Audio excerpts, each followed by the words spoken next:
Lord Files Bane by Stephen R. Donaldson could not be what you would call a happy feels-good series. After all, it starts out, Thomas Covenant is a young author whose world is turned upside down when he is diagnosed with leprosy. After 6 months' treatment, he returns home to find himself divorced by his wife Joan and an outcast in his community. On a rare trip into town, he is accosted by a beggar. Disturbed by the encounter, Covenant stumbles into a path of an ongoing police car and is rendered unconscious. Covenant looked and saw an old man in a dirty ochre robe standing half a block away. He was mumbling, almost singing a dim nonsense tune, and his mouth hung open, though his lips and jaw did not move to shape his mutterings. His long, tattered hair and beard fluttered around his head in the light breeze. His face was lifted to the sky. He seemed to be staring directly at the sun. In his left hand, he held a wooden beggar bowl. His right hand clutched a long wooden staff, to the top of which was affixed a sign bearing one word: beware. Lord Files Bane is a 1977 fantasy novel by American writer Stephen R. Donaldson. It is the first book in the trilogy The Chronicles of Thomas Covenant series. The Chronicles of Thomas Covenant is infamous for one polarizing scene. Shortly after his arrival to the land, Covenant befriends a beautiful young girl. Overcome by the land's rejuvenation of his leprosy-deadened nerves, he believes he is trapped in a hallucination and assaults her. He calls himself Thomas Covenant the Unbeliever because he dared not believe in the strange altered world in which he suddenly found himself. The land tempered him. He has been sick, now he seems better than ever before. Through no fault of his own, he has been outcast, unclean, and pariah. Now he was regarded as a reincarnation of the land's greatest hero, Beck Halfhand, armed with a mystical power of white gold. That power alone could protect the lords and the land from the ancient evil of despair, Lord Foul. Only Covenant has no idea how the power could be used.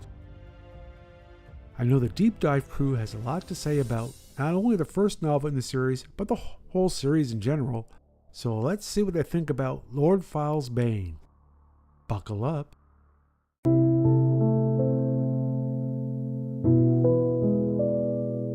Welcome back, everyone. We're diving into something pretty epic today. It's the first part of Stephen R. Donaldson's Lord Files Bane. Ever heard of it? Oh yeah, first book of the Chronicles of Thomas Covenant, the Unbeliever. Quite the mouthful. It is. Yeah. And that title, right? Lord Files Bane. I mean, come on.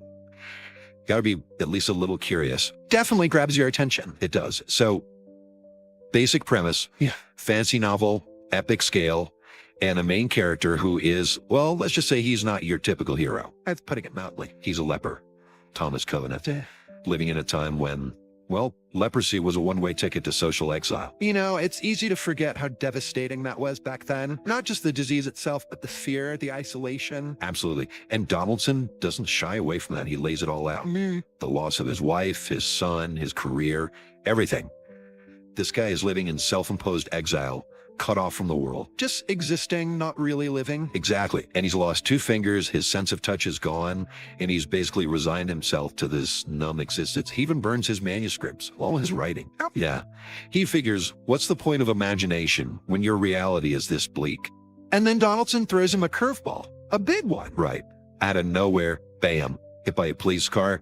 Next thing he knows, he's in this place called the Land. The Land. Classic fantasy setting. Magic, beauty, wonder, the works. That, of course, Covenant thinks he's dreaming. Wouldn't you? Probably. It's this jarring shift. One minute you're in utter despair, the next you're surrounded by talking trees and magical creature. It's wild. And there are these moments where you, as the reader, you start to question things too. Like, is this real? Is he hallucinating? Donaldson plays with that really well. Keeps you guessing. He does. So Covenant's wandering around, still in shock, and he meets this young woman, Lena. She's kind, compassionate, and completely unfazed by his leprosy. Which is huge. Remember, in his world, he's an outcast. Untouchable. Right. And here's this person treating him like a normal human being. It's a big deal for him, even if he doesn't fully realize it yet. It's like the land itself is offering him a chance to heal, you know. But he's so broken he can't even see it. And then there's the ring. Ah, yes. The white gold ring. This thing appears out of nowhere, and it seems to react to the land's magic. It glows, pulses, almost like it's alive. Donaldson loves his symbolism. And that ring, man, it's a doozy. White gold, purity, power, but also, There's a darkness to it. yeah. We learn later it's connected to Lord Fowl, the big bad of this world. So right away, you've got this sense of duality, light and shadow, good and evil, all tangled up. And speaking of Lord Fell, that's where things get really interesting. Here we go. The land is in trouble. Big trouble. Lord Fell, this ancient, evil entity, he's basically trying to destroy everything. And guess who gets caught in the middle of it all? Our favorite leper. Yep. Covenant is told that he's destined to either save the land or destroy it. Talk about pressure, right? Especially for a guy who doesn't even believe the world he's in is real. Exactly. He's given this huge responsibility to warn the Council of Lords, these powerful beings who protect the land, about Lord Fowl's plan. But Covenant, he's still convinced it's all a dream. Even when he starts experiencing physical healing, his wounds are closing, the feeling is returning to his numb flesh. It's wild. It's like his mind is rejecting anything positive, you know? Yeah. Any proof that this might actually be real. Because if it's real, then his whole worldview, everything he's built his life around, crumbles. And that's terrifying. So we've got Covenant, this broken man, stumbling through a world that's both beautiful and terrifying. He's surrounded by magic, but he can't bring himself to believe in it. It's like he's trapped in his own personal prison, even though he's been given this incredible opportunity, right, to be part of something bigger than himself. Exactly. And then Donaldson throws another wrench into the works. Enter Drool Rockworm. Drool Rockworm. The name itself just sounds slimy and evil. It's fitting. This thing is basically a giant monstrous worm, all dripping with slime and corruption, and it can tunnel through a solid rock like it's nothing. So, not exactly a cuddly creature. Definitely not. And to make matters worse, this thing manages to steal the Staff of Law. A staff of law. That's important, right? It's huge E. Think of it like the ultimate weapon against Lord Fell. It protects the land, keeps the balance in check, but now it's in the hands of this worm monster. Okay, so the stakes just went way up. Way up. The lords know they have to get that staff back no matter what. And Covenant's just along for the ride. Well, he's more than just a passenger. Remember, Lord Fowl specifically chose him, brought him to the land. There's a reason for that. Oh, right, I forgot about that. So he's not just a random guy who got hit by a car. Nope. He's got a role to play in all of this, whether he likes it or not, and whether he believes it or not. So where do they go to find this staff? The heart of Mount Thunder. Not exactly a vacation destination. Sounds intense. It is. Donaldson describes it as this maze of tunnels and caverns, all dark and oppressive. The deeper they go, the more you feel this sense of dread, this feeling that something's not right. And Covenant, being the unbeliever that he is, I bet he's feeling that times 10. Absolutely. He keeps getting these flashes of wrongness, almost like he can sense Lord Fowl's influence growing stronger. Creepy. And his ring, remember that white gold ring? It starts reacting to glowing red, pulsing with heat, almost like it's warning him. So he's got this external quest, helping the lords get the staff back, but he's also got this internal quest going on, battling his own demons. It's like he's on two journeys at once. One through the physical landscape of the land, and another through the landscape of his own mind. Man, that's heavy. And what about the lords? Are they aware of what Covenant's going through? Some of them are more perceptive than others. They see his struggle, his pain, but they also see his potential. They still think he's the chosen one, even with all his doubts. Well, there are prophecies, ancient lore, that speaks of a figure like him, someone from outside the land who will either save it or destroy it. So, even though he's rejecting the land hasn't rejected him. It's a complicated relationship, that's for sure. But it gets even more complicated when they encounter the Ranny. The Ranny, the first time you've used that word. Well, imagine magical horses. But they're more than just horses. They're incredibly intelligent, powerful, deeply connected to the health of the land. Okay, so I'm picturing majestic, mystical horses. You got it. But when they meet Covenants, they freak out. Freak out? What? I mean, they're magical horses, right? What's a leper to them? It's not his leprosy. It's something deeper. They sense the evil paint within him, the connection to Lord Fowl. Whoa. So even these pure magical creatures, they can see the darkness in him. Yeah. It's a huge blow to Covenant. Reinforces all his fears that he's cursed, that he's nothing but a bringer of harm. So not only is he rejecting the land, but the land, in a way, is rejecting him back. You could say that, and that's where things start to get really dark. Last time, we left off with a pretty bleak image, huh? I mean, Covenant's basically being rejected by this magical world he's supposed to save. Even the magical horses are terrified of him.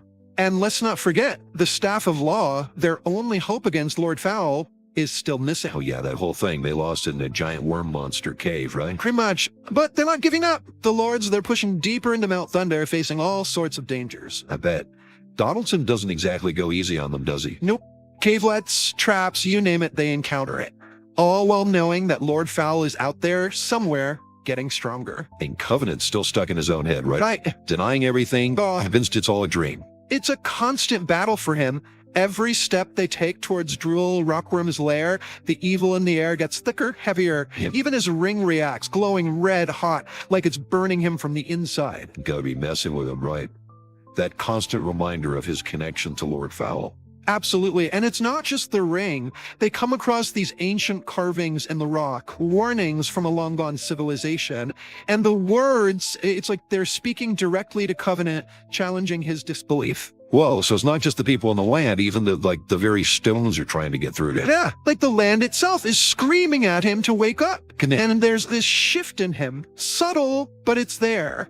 A flicker of doubt, maybe even curiosity. So maybe there's hope for him yet? Maybe. But then they find Drool Rockworm. Cue the epic showdown music. It's not pretty. This thing is massive, disgusting, just pure evil oozing out of it, and it's holding the Staff of Law. Talk about a David and Goliath situation. Exactly. The Lords, they try to fight, but they're outmatched. And Covenant, he freezes. Frozen by fear.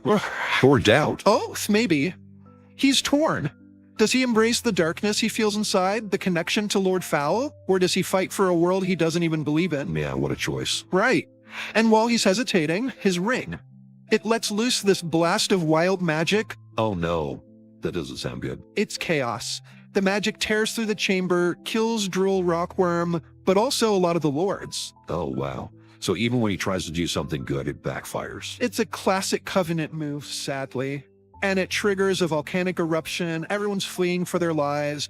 The Staff of Law, it's lost in the rubble. Talk about adding insult to injury. He's devastated. All that death, all that destruction, and he's back to square one, feeling more cursed than ever. And the Ramham, they show up to help. They help the survivors escape, but they still won't go near Covenant.